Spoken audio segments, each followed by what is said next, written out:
Assalamualaikum warahmatullahi wabarakatuh. Banyak sekali pertanyaan jamaah, Ustadz kasih kami channel untuk kajian anak-anak muda. Di antara anak muda berasal dari Aceh, luar biasa, channelnya Maulizul Akbar Nak. Tonton, subscribe, like, share, komen. Assalamualaikum warahmatullahi wabarakatuh.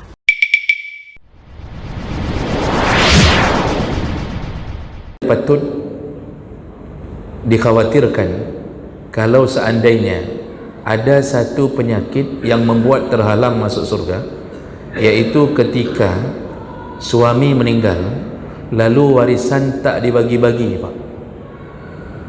Tadi kebaikannya dapat, peliharaannya anak dari suaminya, tapi saya lihat fenomenanya yang paling banyak ketika suami meninggal warisan tak dibagi. Dengan kalimat yang sama kita dengarkan berulang-ulang. Apa kata ibunya ini, ibu dari anak-anak yatim ini? Masih ada mamak, tak usah bagi dululah. Lalu anaknya pun setuju, mengatakan tak usah kita bagikan, mamak masih hidup, kita hidup terus sama-sama, kita makan terus sama-sama, itu kan mamak kita juga. Ini sebuah kesalahan yang dianggap atau berselimut seakan-akan baik. Haram hukumnya menunda-nunda bagi warisan dengan alasan mamak masih hidup. Karena dalam warisan yang ditinggalkan oleh suami yang meninggal itu ada hak isteri dan juga ada hak anak. Itu harus diketahui lebih dahulu kadarnya, jumlahnya. Isteri kalau tidak mengizinkan anak-anaknya membagi warisan dari almarhum suaminya, yang terjadi dia akan memakan harta anak yatim, dan seorang abang bisa memakan harta adiknya, adik bisa memakan harta abangnya. Ada yang model yang tinggal di kampung abang, adik sekolah jauh-jauh atau adik sudah kerja, yang tinggal di kampung abang, warisan tak dibagi. Hasil kebun abang ambil tiap bulan, panen kebun Masya Allah ambil, karena semua merasa berhak, ini warisan ayah, tapi tidak dibagi, sehingga tidak tahu berapa dan milik siapa. Jadi saling makan memakan, Pak. Ini betul-betul sudah jadi omnivora ini. Kalau tidak dibagi warisan, sudah makan apa yang ada, makan apa yang ada. Jadi dianggap itu hal yang biasa. Padahal hak isteri dari suami yang meninggal itu antara dua perkara saja. Hak isteri dari suami yang meninggal hanya dapat di antara dua kemungkinan.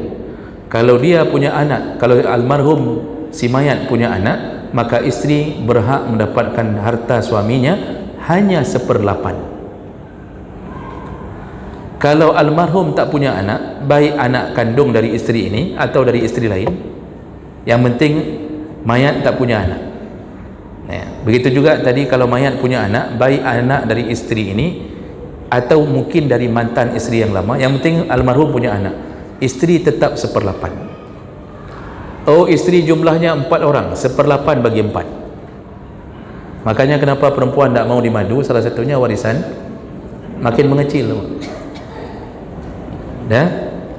Kemungkinan yang kedua, kalau almarhum tak punya anak, maka isteri mendapat 1/4. Hanya di antara dua kemungkinan. Warisan tak dibagi, kemungkinan itu gugur, lalu kemudian makanlah dia sesuka-sukanya. Bukan lagi 1/8 dan 1/4, Pak. Dia bisa makan setengah dari harta suaminya. Dia beli emas untuknya, dia beli ini, padahal di situ ada hak anak yatim yang dipelihara.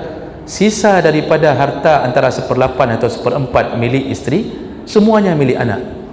Sekarang warisan tak dibagi, semua sudah ambil-ambil. Begitu mamak meninggal, tak tahu lagi berapa harta yang ditinggalkan ayah. Ketika mau dibagi punya mamak yang punya mamak pun sudah bingung, karena yang dari ayah, dari suami belum turun ke mamak, sehingga belum tahu kadar punya mamak. Begitulah keadaan hari ini, sehingga hidup kacau balau. Ujung-ujungnya apa? Terjadi sengketa, putusnya silaturahim yang paling kuat gara-gara tak mau bagi warisan atau menunda-nunda bagi warisan.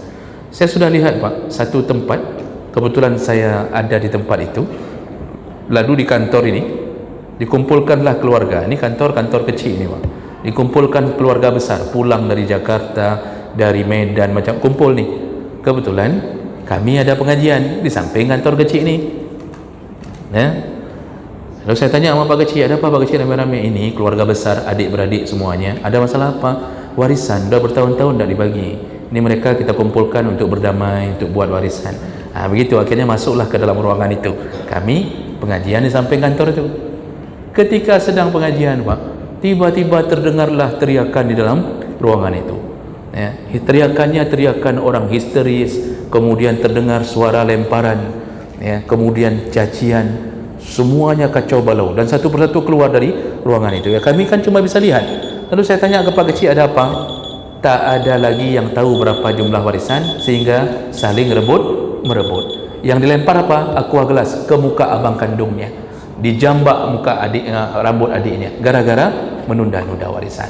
Maka hati-hati istri yang tak mau dibagi warisan anak-anaknya sehingga dia memakan harta anak yatim yang ditinggalkan oleh suami.